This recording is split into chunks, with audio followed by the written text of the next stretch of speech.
Mr. Yakima, not doing an episode on why Yakima is cool. My actual name is Mark Peterson. I think many of you, if not all of you, know that I have been in a battle with the City of Yakima since 2013, a 13-year process where they basically attacked me because I was against a public project with tax dollars. I won that case on St. Patrick's Day. It's a pretty good day. But it's now heading on towards Father's Day, and the City of Yakima has appealed this. And I want to go into the facts that happened here and how Yakima just can't get better. And one of the main, if not the main reason, is Yakima is completely corrupt. I think I have a very unique but very insightful background to tell you how this happened. I'll name all the names, the current players, and then going all the way back to the most evil person I think I've ever known, Tony O'Rourke, who was the city manager back when this started in 2013. But yeah, Yakima used Lawfare against me hard. And they are fighting like the Dickens not to let this settle. And the reason they're doing that is to protect staff. No way will they apologize to me. No way will they hold the staff, which there's almost 20 of them that were involved in this, accountable. The main person that they're trying to protect is the chief criminal prosecutor for the City of Yakima.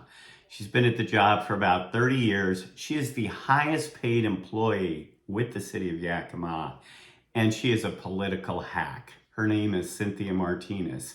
We'll get into that. We'll also get into the current administration. This council is run by Matt Brown. He pretty much recruited everyone to be on the city council. He is the chair of the Republican Party, and he is useless. He is a paper tiger. He is a former clerk that has great organizational skills, and he's popular, and he can get elected, but he can't manage. He can't manage this city. This city has been and still is, and is getting worse, is run by staff. And the great savior was supposed to be Vicki Baker, who came from the private sector. She is not an agent of change. Furthest thing from that. She is just going along. She's being run by staff. And I'll show you the things that have happened. But yeah, Yakima is trending down, down, down. And we'll get into that and the specifics of what happened to me. So stay tuned. I think you'll enjoy this. Well, you probably know me from the Yakima Cool videos because I think Yakima is cool. It is so beautiful here. We just never seem to reach our potential, and I'll get into why that is here. But I think I've been a very good ambassador promoting Yakima.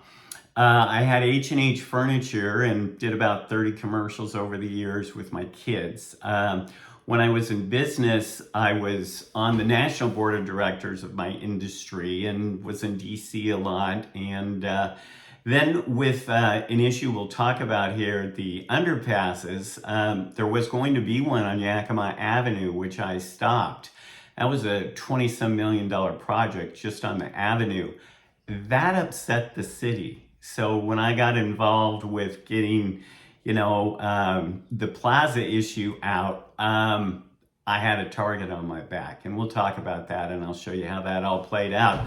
But I was very involved. I founded the Yakima County Crime Stoppers.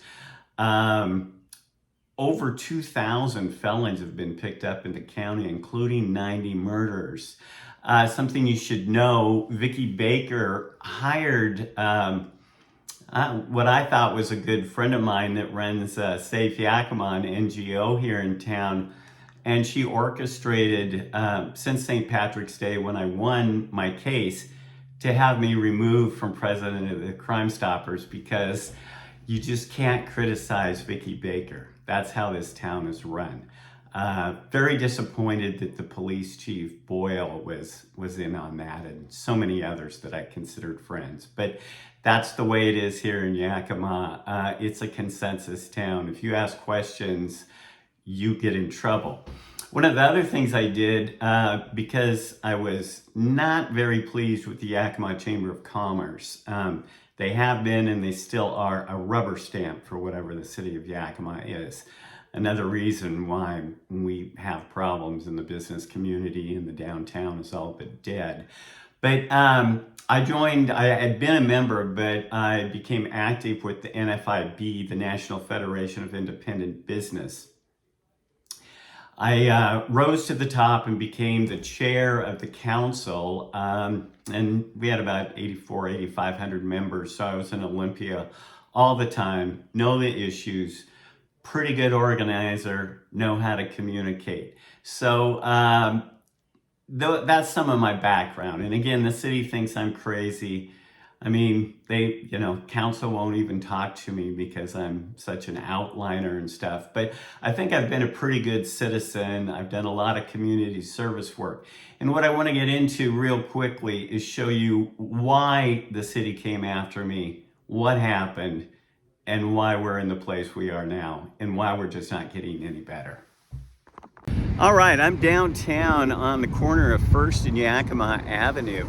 And this is, well, it's why the city hates me.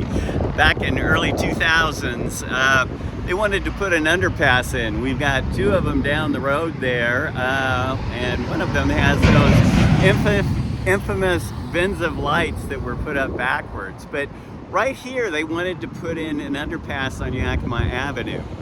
Everyone signed off on it, the chamber signed off on it, all the downtown groups, and I looked at it and went, well, this is about the most stupid idea in the world.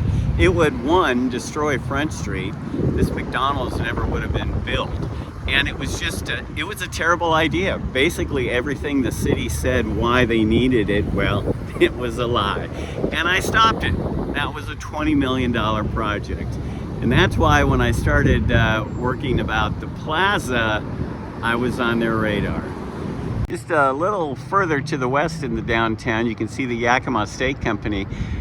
Right in the same block is where I own two separate 18,000 square feet buildings. There's an upstairs, a main floor, and a basement. Each one, like I say, 18,000, 6,000 feet on each floor. And the city realize I had the second building. I'll explain that a little more. But this is the building they tried to shut down because it's such a fire trap. You should know that we have not had an inspection there in over 10 years. So, the building didn't get any newer, but that's why this was also political. Okay, with that background, you kind of know why the city had me in their sights. I had stopped a $20 million project. I was leading a group of downtown people to at least question, if not stop. And that's what we were doing, just asking hard questions at the time about this plaza. When I looked into it, I mean, the dollar figures that were being given, they weren't even close. It was like double that. I mean, no one on council was able to look at the numbers, I guess. But anyway, when they came down to my building to inspect me on the day that I led a group of people to ask questions of Tony O'Rourke, who had been avoiding all of the downtown merchants, he showed up after being on the other side of downtown. It was a surprise. Did the inspection. One thing you should know, of the two buildings, he missed the 18,000 square foot building next door. He also didn't know I have a basement, a main floor, and an upstairs. Didn't know I had an upstairs. He was that incompetent and unprepared. That's why we say he was on a mission. But when he was there, and I don't do the inspections, I have multiple buildings and I have people that do that in my company at the time. He was going downstairs and he stopped my manager and said, well, this is the problem. You've got a problem with your ceiling. But the problem is, if this is the downstairs ceiling and you're coming downstairs, you can't see it until you get all the way to the bottom. He saw it up here. So he was on a mission.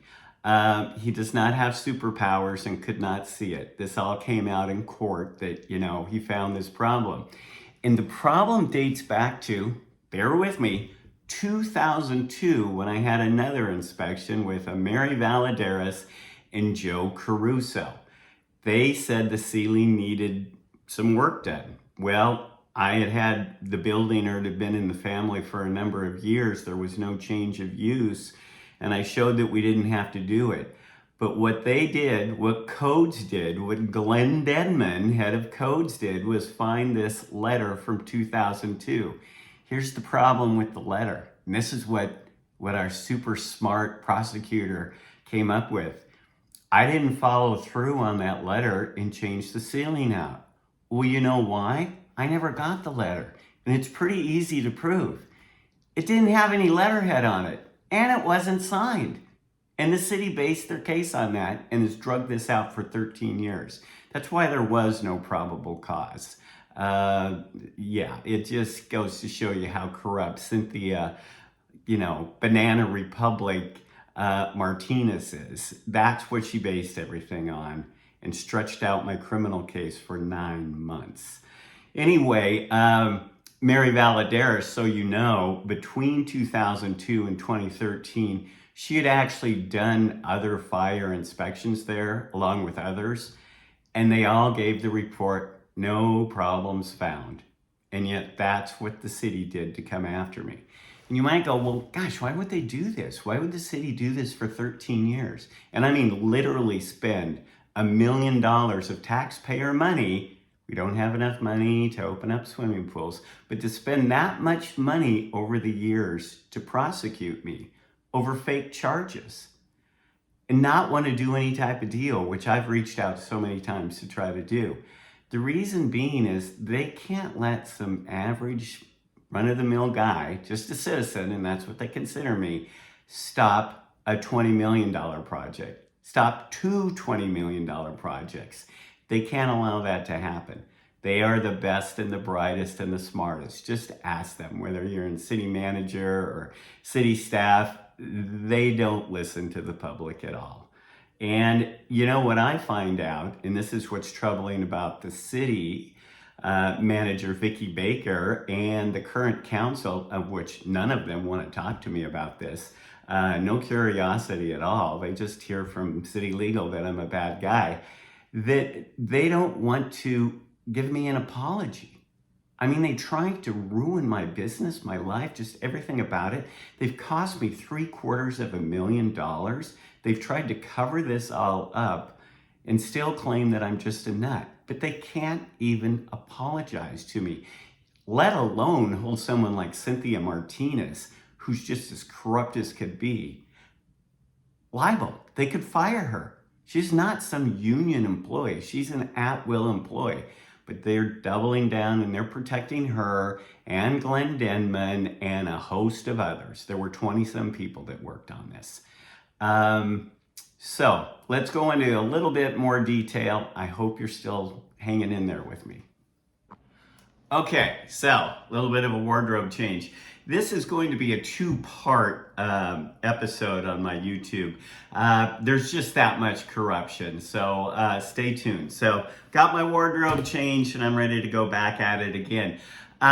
When my criminal case was dropped in 2014, again, there was no probable cause. Cynthia Martinez stretched this out as long as she could and then dropped it on Wednesday afternoon right before Thanksgiving in 2014. So the press wouldn't find out about it. Good job, Cynthia.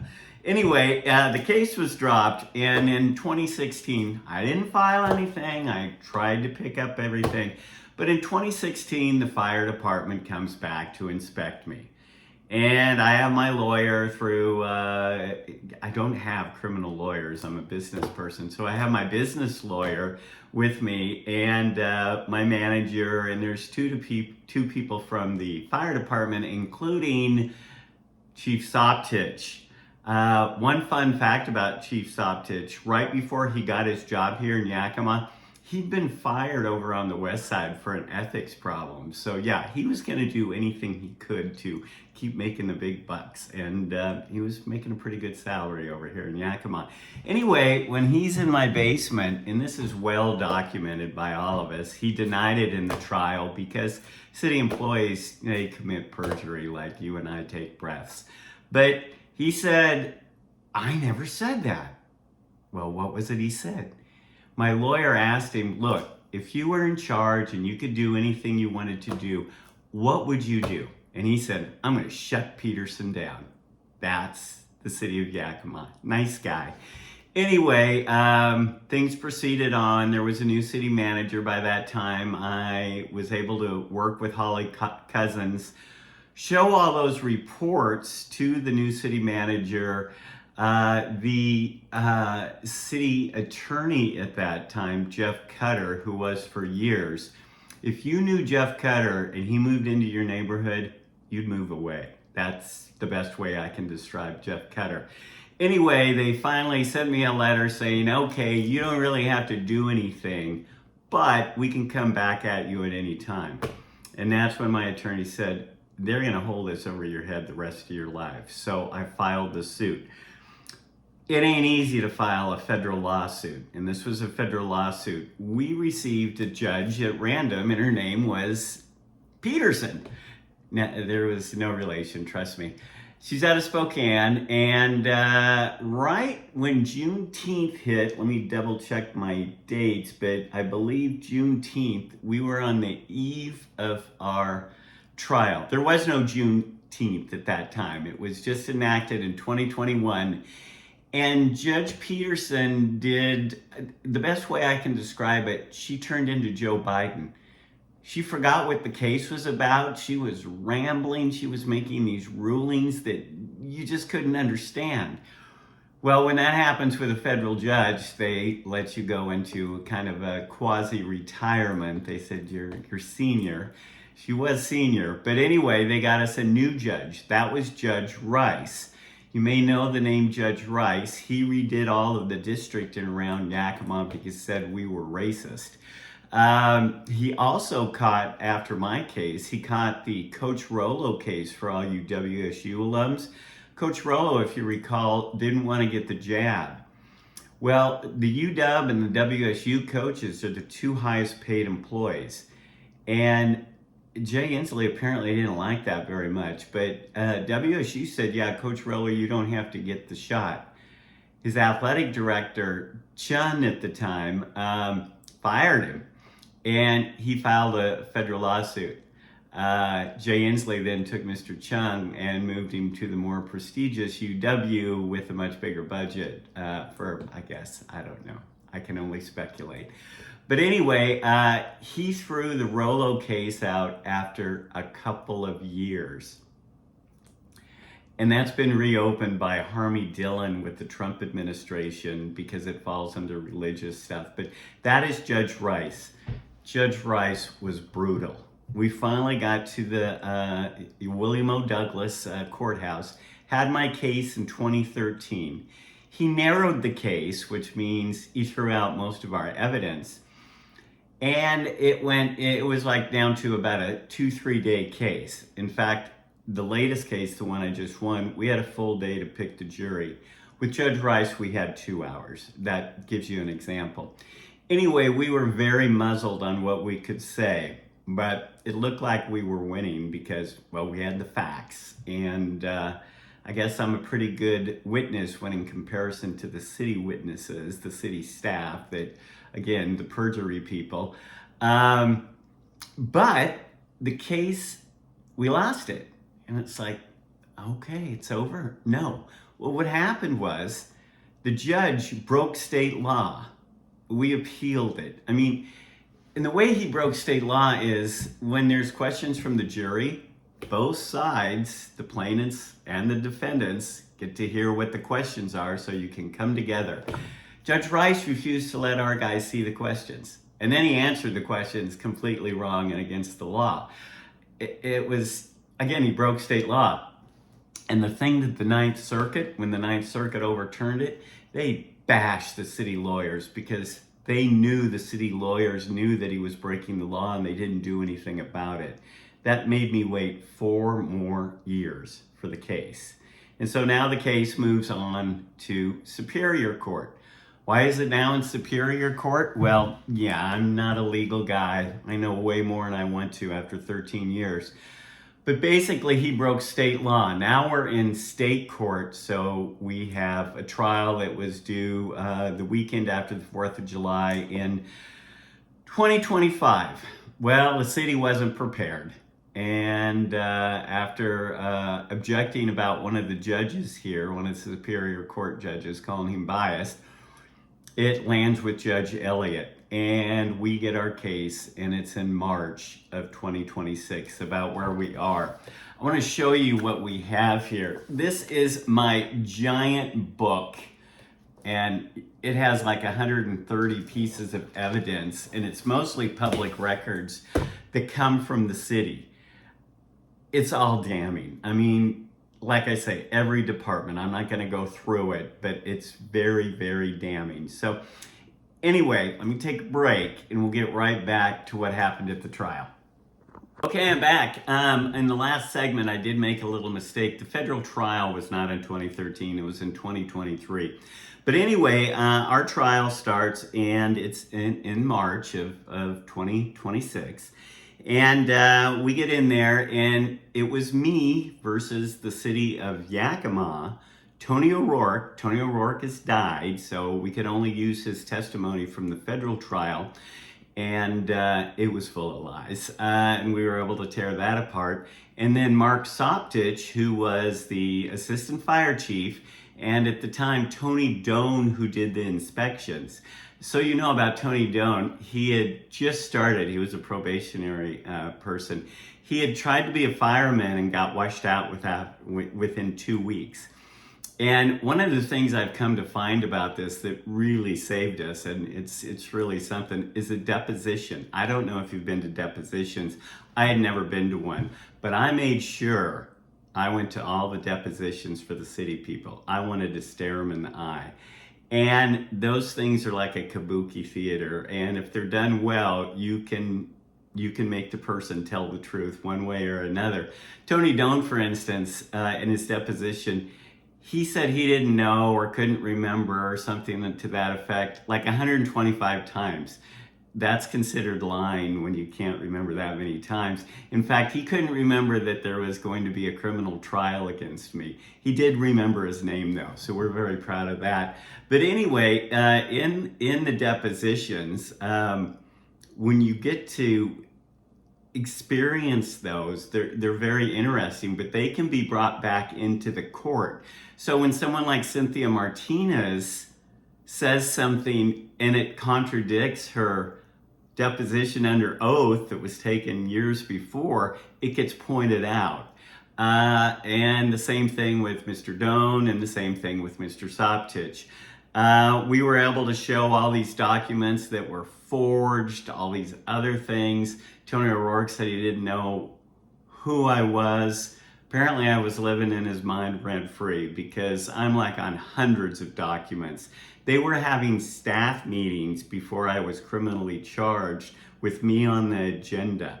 It was nuts. I ended up finding, as this went on, that my name was coming up, no kidding, in wastewater treatment meetings, again, before I was charged, before I did anything. So yeah, it was all set up to get me. In fact, it was delayed about a week when they charged me, because they just forgot to look. Our super smart prosecutor and city management, there was no criminal charge on the books to come and get me. They had to bring someone in who was sick to enter it into the system. And Cynthia Martinez handled it all and sent, emails back and forth to O'Rourke. I did it, great. He's asking who the judge is, not supposed to do that. And just so many other things. But yeah, they had weekly reports, and this all came out in the trial. And, the trial, it went good. I mean, They stretched it out so we couldn't bring in a number of witnesses. We had my former office manager, Alicia Tobin, wasn't brought in. My former wife now, Carrie Peterson, she didn't have time to come in. We had Rick Inzi. We couldn't bring him in, the former council person that worked with me, to show that, Tony O'Rourke lied about a bunch of the stuff. He said he was keeping council appraised stuff. And we weren't able to bring like Sean Hawkins and these other people in, Glenn Denman, because of the delaying tactics. And trust me, there were delaying tactics by the city side. Good for them. But it didn't work, and we won. At the very end of the trial, after I'd won, the jury's two questions, they were pretty good questions, how much can we give this guy, and give us some type of standard to come to, some type of understanding of what to give him. You can't give a jury that type of thing. They have to figure it out on their own. But anyway, I won. Okay, forgive me because I'm kind of like a garage band operation here. I have no staff. But yeah, where I speak there and say I won, city doesn't want to admit that. And now the kerfuffle at City Hall is City Hall and Matt Brown. They're trying to say, oh, it's the insurance company, it's nothing to do with us. No, it's totally to do with the City of Yakima. You should know that I spoke in front of council after this.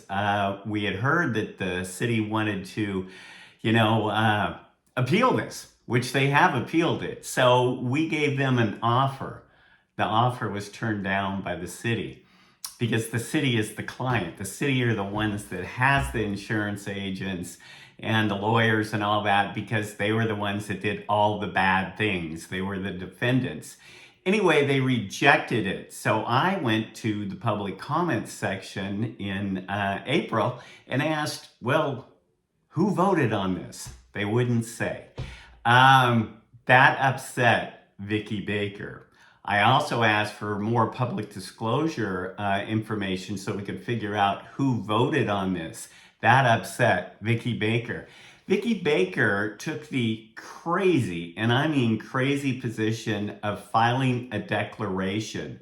We had to be back in court on May 4th. She not only filed a declaration, she was so butthurt that she wanted financial considerations from me and my lawyers. So what did we have to do? We had to get the trial transcript. That's about a $7,000 bill. My lawyers, all three of them, had to come over. We had to spend the day in court. And basically the declaration, the judge started laughing. The public is invited to speak in front of council. You can talk to your elected representatives. And public disclosure records are allowed by state law. The judge laughed it off. But that gave the clue that the city wants to fight this forever. They want to protect Cynthia Martinez and others. So thanks, Vicki Baker. That cost about $20,000. I know your lawyer's free because she sits next to you and you take advice from her. But apparently, as we get close to the 250th anniversary here in America, Vicki Baker doesn't know a damn thing about the First Amendment. And it's costing me even more money. So yeah, the city totally wants to appeal this, and they've got the Waffen SS lawyers to come after me for even longer. So it's been 13 years. It looks like we're heading towards 14 years.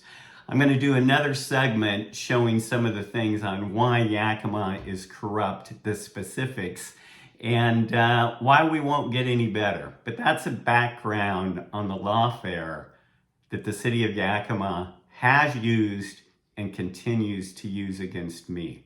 So, thanks for listening.